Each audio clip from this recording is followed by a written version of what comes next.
నమస్కారం అండి. నేను మీ కొనియంక బాబు. ఈసారి మనం ఒక వినూత్న ప్రదేశానికెళ్ళాము. పేర్నాటి నేచురల్స్ అని చెప్పేసి ఒక ఫామ్ హౌస్ అన్నమాట. గత వారం మనం అంతకుముందు మనం వీడియో చేసుకున్నాం. శివకోన అని. సిద్ధలింగేశ్వర కోన అని. ఆ! ఇదే అడవి. శివకోనలో మా యొక్క అంటే మా పిల్లలతో వెళ్ళి చూసినటువంటి టూర్‌ని మీరు చూసారు. ఆ! అక్కడ విశేషాలన్నీ మీకు ఆ రోజు చూపించాను. రిటర్న్‌లో ఆ దారి మనం వెళ్తూ ఉన్నాము. అంటే నేను ఇప్పుడు చెప్పినటువంటి ఆ పేర్నాటిని చేసినటువంటి ఫార్మ్ హౌస్‌కి వెళ్తున్నాం. అక్కడ నన్ను ఆకర్షించిందంటే గోశాల చాలా వింతగా, కొత్తగా అనిపించిందండి. నేను నిజం చెప్పాలంటే వింతగా, కొత్తగా అనిపించింది. ఎందుకంటే సహజంగా మనం గోశాలలో చూసేటువంటి ఆవులకి, అక్కడికి నాకు కొంచెం చాలా తేడా అనిపించింది. అది మీతో పంచుకోవాలని ఈ వీడియో చేశాననమాట. ఇప్పుడు ఆ రిటర్న్‌లో మనం ఉన్నాం. ఆ కొండల అంటే ఆ అనుభూతి నాకైతే ఇప్పటికీ అనుభూతి నన్ను వదిలిపెట్టుకోవట్లేదు. అందుకని కొండల మధ్య మన ప్రయాణం ఆ! అంటే మా ప్రయాణం మీకు కూడా మంచి అనుభూతి కలిగించాలనే ఉద్దేశంతో దాన్ని కొంత మీకు చూపిస్తున్నాను. అంటే ఆ శివకోన నుంచి తిరిగి వచ్చే క్రమంలో ఈ ప్రయాణం అనమాట. ఇక్కడి నుంచి మనం నేరుగా ఆ ఫామ్ హౌస్‌కి వెళ్దాము. అక్కడ విశేషాలు మీకు చూపిస్తాను. అవునా? అక్కడ నాకు ప్రత్యేకంగా అనిపించింది. ఎందుకో నా వ్యూవర్స్‌కి చూపిస్తే బావుంటుంది గదా! అని అనిపించింది. సాధారణంగా గోశాలలు వేరేగా ఉంటాయి. ఇక్కడ కొంచెం విభిన్నంగా అనిపించింది. ఆ! మనం ఆడికెళ్ళిన తర్వాత ఆ వివరాలు మీతో డిస్కస్ చేస్తాను, మాట్లాడతాను. ప్రస్తుతం ఈ యొక్క ఘాట్ రోడ్ ఇది రాపూర్ చిట్వేల్ ఘాట్ రోడ్డు రిటర్న్‌లో ఉన్నామనమాట. చూడండి ఎన్ని మెలికలో. ఆ! ఈ అద్భుతమైనటువంటి సౌందర్యాన్ని అంటే సుందర దృశ్యాల్ని ప్రకృతిమైనటువంటి ఈ సుందర దృశ్యాల్ని చూసి ఆనందించండి. వీలైతే ఈ రూట్‌ని ఖచ్చితంగా ఒకసారి ప్రయాణం చేయండి. అద్భుతమైనటువంటి అనుభూతికి గురవుతారు మీరు. చక్కటి వాతావరణం. మనం సహజంగా మనం ఇరుకు గోడల మధ్య ముఖ్యంగా పట్టణాల్లో ఉన్నవాళ్ళు ఇరుకు సందుల మధ్య ఆకాశం కనిపించేటువంటి సందుల మధ్య ఉన్నటువంటి మనం కాలుష్యం రవాణా దుర్ల మధ్య ఉన్నటువంటి మనం ఈ ప్రశాంతమైనటువంటి వాతావరణానికి మధ్య పోతూ ఉంటే ఒక్కసారిగా మరో ప్రపంచానికి మనం చేరుకున్నట్టుగా అనిపిస్తుంది. చూశారు కదా! ఆ ప్రయాణం చూడండి ఎంత హాయిగా ఉందో. ఆ పక్క, ఈ పక్క కొండలు, పైన ఆకాశము, విశాలమైన అంటే అక్కడక్కడ ఇరుకైన రోడ్లు అయినా గానీ, ఒక్కో దగ్గర విశాలమైన రోడ్లున్నాయనమాట.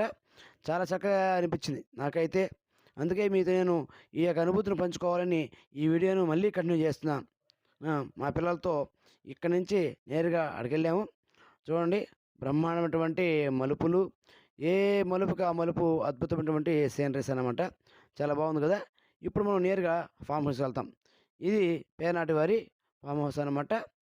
ఇక్కడ చూడండి మా పిల్లల్ని అందరిని తీసుకెళ్ళి చూపిస్తాము. ఎందుకంటే గోశాల ఓకే. గోశాల అంటే గోవులుంటాయి. కానీ మనం ఎప్పుడు చూడనటువంటి గోవులు మీరు బాగా గమనించారంటే మిగతా మనం చూసేటువంటి గోవులకి ఇక అంటే మిగతా ఎక్కడైనా మనం చూసినటువంటి గోవులకి వీటికి చాలా తేడా ఉంది.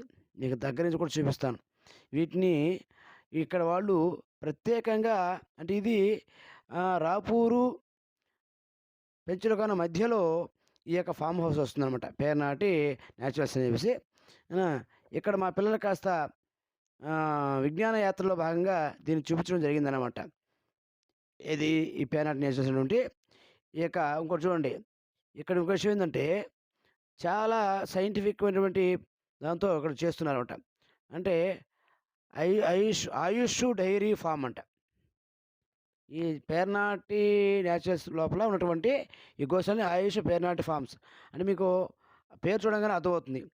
ఇక్కడ ఈ పశువుల యొక్క వ్యర్థాలు ఏవైతే ఉన్నాయో పేడ, పంచదారతో వాటిలో మిగతా ప్రొడక్ట్స్ కూడా చేస్తున్నారండి ఇక్కడ. మిగతా ప్రొడక్ట్స్ కూడా చేస్తారంట. అవునా? అంటే ఎట్లా అంటే వీటి నుంచి పంచతం, పేడ సేకరించి ఎటువంటి కలుషితం లేకుండా ఎరువుగానే కాదు, వివిధ రకమైనటువంటి ఆయుర్వేద వస్తువుల్లో కూడా వీటిని ఉపయోగిస్తారంట. ఇప్పుడు చూసారా? అసలు ఎందుకు నేను గుర్తు చేస్తున్నానంటే దాని చెవులు చూడండి. చూసారా? ఎలా ఉన్నాయి దాని చెవులు? వింతగా ఉన్నాయి కదా! మనం ఎప్పుడు చూసాం కదా ఇలాంటిది. అంతేకాదు ఉంటాయి ఇక్కడ మీరు ఇందాక చూసిన కోళ్ళు ఈ కోళ్ళు కూడా ఏంటంటే వీటికి ప్రమాదం లేకుండా ఏ బ్యాక్టీరియా, వైరస్‌లు గాని క్షమించాలి. ఎటువంటి పాములు, ప్రమాదకర వస్తువులు విష విషజీవులు వచ్చినా కూడా అవి చంపి తినేస్తాయంట. ఆ విధంగా ఆకులు ఈ యొక్క ఆవులకి రక్షణ కల్పిస్తున్నారు. ఇవన్నీ దూడలు చూడండి ముచ్చటగా ఉన్నాయి గదా! వాటి చెవులు చూడండి. ఇవి మనం ఇంత పెద్ద చెవులున్నటువంటి ఆవుల్ని మనం చూసుండం మన పరిసరాల్లో. నాకు తెలిసి నేనైతే చూడలేదండి. ఇదే తొలిసారి చూడడం. ఈ ఆవులు ఎక్కడి నుంచి తీసుకొచ్చారు అని అక్కడ వాళ్ళని అడిగితే, వీరు గుజరాత్ నుంచి తీసుకొచ్చారట. అక్కడి నుంచి బ్రీడ్ తీసుకొచ్చి ఇక్కడ ఫార్మ్ ఏర్పాటు చేశారు గుజరాత్ నుంచి. వీటి కొమ్ములు కూడా చాలా విభిన్నంగా ఉన్నాయి చూడండి. వీటి కొమ్ములు కూడా చాలా విభిన్నంగా ఉన్నాయి. ఆ! కొన్నైతే 'బాహుబలి' సినిమాలో ఎద్దుల కొమ్ముల్లాగా ఉన్నాయి. ఆ! కొన్ని మెలికలు తిరిగి గమ్మత్తుగా ఉన్నాయి. వీటిని గుజరాత్ నుంచి తీసుకొచ్చారంట. ఈ ఆవుల జాతిని గిర్ అంటారంట. ఏమంటారు? గిర్ అంటారంట. ఇవి పాల దిగుబడి గూడా ఎక్కువగానే ఇస్తాయంట. ఈ పాలని వీళ్ళు ఇక్కడి నుంచి అంటే ఈ పాలనే గాకుండా ఈ పాల ఉత్పత్తుల్ని, ఈ తర్వాత అంటే పాల ఉత్పత్తులంటే మీకు తెలుసు కదా! పెరుగు, వెన్న, జున్ను ఇలాంటివి. అలాగే ఈ పాలతో తయారు చేసేటువంటి ఈ ఫార్మ్ హౌస్‌లో ఇది ఆర్గానిక్ ఫార్మ్. ఇక్కడ చిక్కీలాంటి ఇందాక మీకు మొదట్లో ఒక ఫోటో చూపించాను. చిక్కీలనమాట. ఇలాంటి ఆర్గానిక్ వస్తువులు తయారు చేసి విదేశాలకు సైతం ఇక్కడి నుంచి వాళ్ళు ఎక్స్‌పోర్ట్ చేస్తున్నారు. చూడండి. బుడ్డ బుడ్డ ఆ! దూడలు. చూడముచ్చటగా ఉన్నాయి గదా! చాలా బాగున్నాయి గదా! ఇక్కడ నాకు బాగా ఆకర్షించింది ఇదే.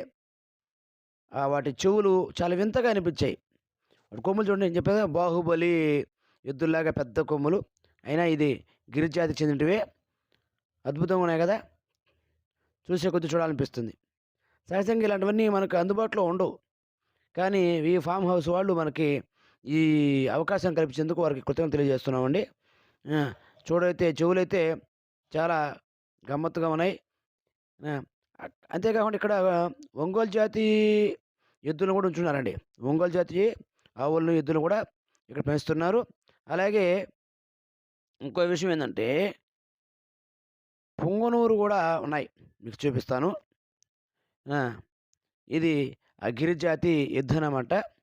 ఎంత భారీగా ఉంది చూడండి. గిరిజాతికి సంబంధించినటువంటి ఎద్దు. ఆ! ఆ దూడలు బాగున్నాయి గదా!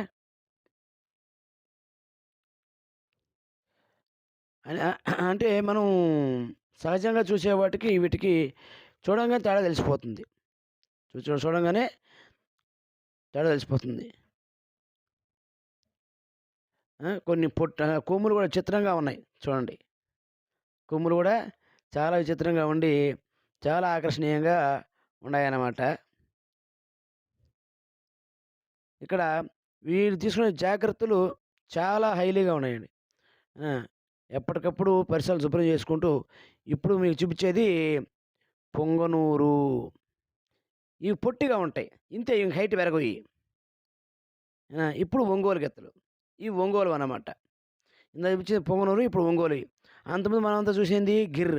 ఈ ఒంగోలు మనం చూస్తూనే ఉంటాం. కానీ పొంగనూరు గూడా మన నెల్లూరు ప్రాంతంలో కనిపించవన్నమాట.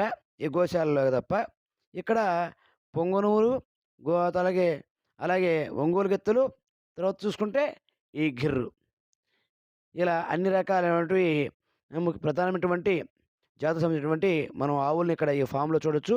వీటి ద్వారా ఆహ్, ఆయుష్ అంటే ఆయుర్వేదిక్ ప్రొడక్ట్స్ అనేటివి ఒక రకంగా ఇక్కడ తయారవుతున్నాయని వాళ్ళు చెప్పారన్నమాట. విదేశాలకు కూడా ఇక్కడి నుంచి ఎగుమతి చేస్తున్నారు. మా పిల్లలకి అవకాశం ఇచ్చినందుకు ఫాము యజమానులకి ప్రత్యేకమైనటువంటి కృతజ్ఞతలు తెలియజేసుకున్నాం. మీకు కూడా అవకాశం ఉంటే ఈ గూ రాపూరు తర్వాత పెంచుకొన మధ్యలో ఉన్నటువంటి ఫామ్ హౌస్‌ను సందర్శించి చూడండి ఇక్కడ చెప్పాను కదగా కోళ్ళు. ఇవి ఏం చేస్తాయంటే పాములు, ప్రమాదకరమైన జీవులు రాకుండా వాటిని చంపి వీటికి రక్షణ కల్పిస్తూ ఉంటాయి. అందుకని అక్కడ ఒక విధంగా చెప్పాలంటే ప్రకృతి సిద్ధమైనటువంటి సంరక్షణ కూడా ఏర్పాటు చేస్తున్నారు. అంటే వాటి పక్కన మందులు కొట్టడము, లేదా కరెంట్ పెట్టడం వంటివేం కాకుండా చాలా బాగా చేస్తున్నారన్నమాట. ఒకసారి ఖచ్చితంగా చూస్తే మనకి కొంచెం అవగాహన కలుగుతుందనమాట. చూడండి ఒంగోలు గిత్తలు ఇది పొంగనూరు. బాగున్నాయి గదా! ఈ వీడియోను మీరు ఖచ్చితంగా లైక్ చేస్తారని నేను ఆశిస్తున్నాను. ఆ! ఈ రిటర్న్‌లో వచ్చేటువంటి క్రమంలో ఈ సూర్యోదయాన్ని ఆహ్, చూసాము. బస్సులోంచి చాలా అద్భుతంగా అనిపించింది. అందుకే చివరగా ఈ వీడియోను ఈ యొక్క ఆహ్, స సన్‌సెట్ సూర్యాస్తమయంతో ముగిస్తున్నందుకు సంతోషంగా ఉంది. మరలా మరో మంచి వీడియోతో మీ ముందుకొస్తాను. అంతవరకు కృతజ్ఞతలు. ధన్యవాదాలు.